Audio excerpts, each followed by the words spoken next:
Here's the key on this. Don't major in minor things.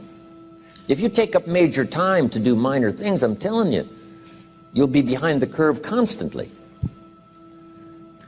Here's what we learn in sales training.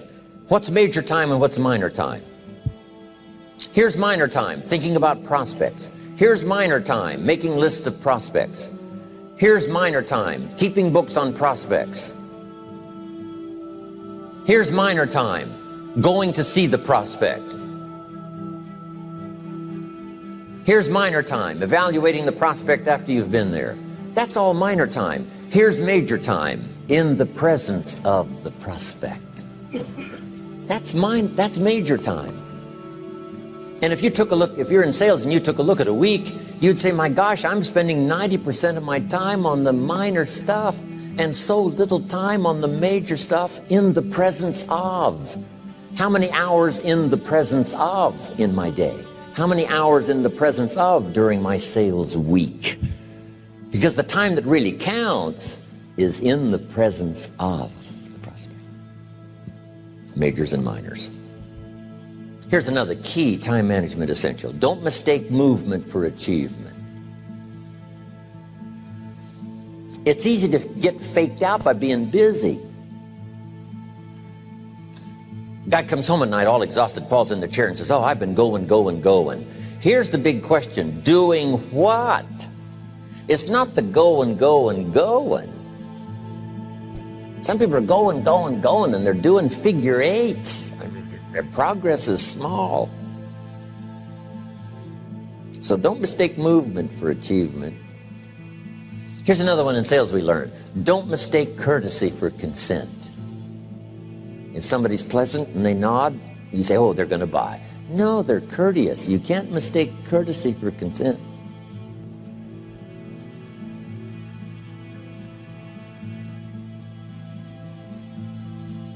Now here's a big one, concentration. I had to learn this. All those years ago, I'm in the shower trying to compose a letter. Found it turns out to be a strange letter. So here's what I learned to do. Save the work till you get to the office. Save the work till you get to the work. Don't try to get to the office on the way to work. On the way to work, enjoy the way. In the shower, enjoy the shower. Then go to work when you get to work. I found this to be helpful. Concentration. Here's another big one. Learn to say no. I'm telling you, in such a social society we have now, it's so easy to try to be a nice person, saying yes to everything. Find yourself overloaded. Now you got to call and make the, well, gosh, you know, all the time it takes to back out of something that you said yes to too quickly. Here's what might be better. I don't think so, but if that changes, I'll call you. Little things you can use not to overcommit yourself. My friend Ron Reynolds says, don't let your mouth overload your back. It's a good one. Now here's a big one on time management. When you work, when you play, don't mix the two. Don't work at play. I used to take my family to the beach and I would bring my briefcase.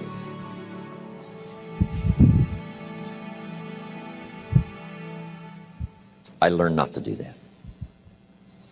Or at the beach, I'm saying I should be at the office. Now my family's upset because I'm at the beach and I'm thinking office. Now when I'm at the office, I'm thinking what? I got to get my family to the beach. So things are not going too well at the office because I'm thinking beach, and things are not going too well at the beach because I'm thinking office. Here's what I learned to do. At the beach, be at the beach. At the office, be at the office. When you work. When you play. Don't mix the two. Don't work at play. Now here's one of the most important ones. Don't play at work. Work is too serious. You don't want the reputation of being the office joker. It's not a good one. Yes, there's time for some pleasant stories. Yes, there's time for a little humor. Yes, best if it's a happy office, of course. But I'm telling you, you got to be serious about work because you're parting with a piece of your life for the work you do.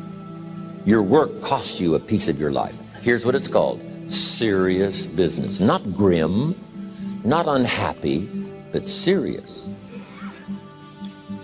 Key. Don't play at work. The old expression, I don't think we use it anymore, horse around at the office. Play around, play jokes, play tricks. No place, not at the workplace. At the beach, yes. At the bar, yes. Somewhere else, not work. You got to treat work with all due conservative passion, because it's leading you to your future. Here's another key phrase: all work is good.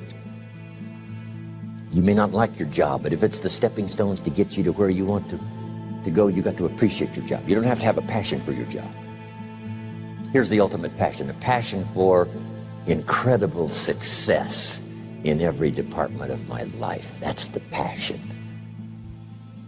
But don't look down on some menial job you have to do to finally get you to where you want to go. No job is menial.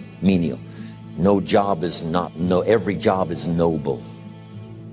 Training life for pay, making a contribution to society. Next, analyze how you are. And if you have some weaknesses, if you can't, doesn't seem like you can change, here's the key: get it covered. I used to keep promising myself I'd keep the books, keep the books, keep the books. Finally, I gave that up. And back then, it only took me an extra $50-60 a month for some accountant to keep the books. I said, no, I'm going to save the $50. You can't believe what I started losing in productivity because I tried to save the $50. So the key is, a lot of the time you can stay like you are, but just make sure you get it covered. Okay. Next, beware of the telephone and all other systems of communication, especially the telephone at home and systems of communication at home. And here's one of the best lines I've got for you for the weekend: let all communication systems serve you, but don't let them intrude. When it comes time to have dinner with your family, you shut off all systems, unless the ones that can take messages silently. Don't let the phone ring. Don't let anybody intrude, come through the front door nor the back door, nor through the telephone or any other device. So you can't reach John and his family when he's having dinner. The President of the United States couldn't get through. If you develop that kind of a reputation, father, mother, when we have dinner, when we're visiting and have this time with our family, nothing intrudes. So don't let these clever little devices keep intruding. You've got to have a place that's sacrosanct, it's valuable. You don't let anything in for that period of time. Okay.